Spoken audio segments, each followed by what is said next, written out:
I'm Stephen Radley, Chief Economist of EEF, the manufacturers organisation. We represent 6,000 manufacturers of different sizes and industries.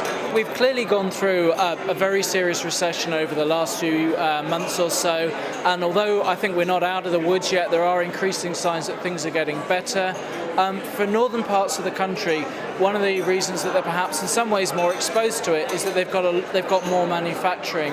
And although the problem started in the financial service industry, it's really been around the world manufacturing that's been at the front of things. So the northwest and other parts of the north of the country have probably been hardest hit.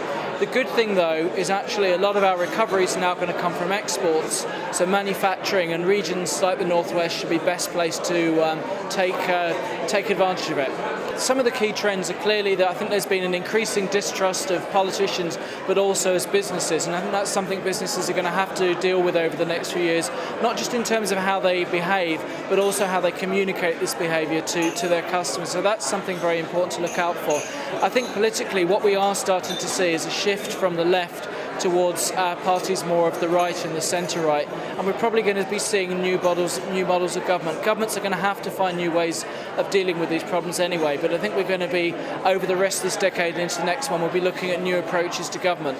What you tend to see with these serious recessions is that people blame the governments more for getting them into it than giving them credit to actually getting them out of it. So I don't think the economy, in terms of actually helping Labour, will be that much of a major factor. It'll be more about the loss of trust in government and the fact that a lot of people see the need for change, and those will be the key factors. Clearly, looking beyond the election, the key thing will actually be about sorting out the large amount of debt that governments have built up, and the fact that we'll need to see taxes go up and government spending cut in many cases. The key thing to look out for there is that the government doesn't move too fast to push the economy back into recession.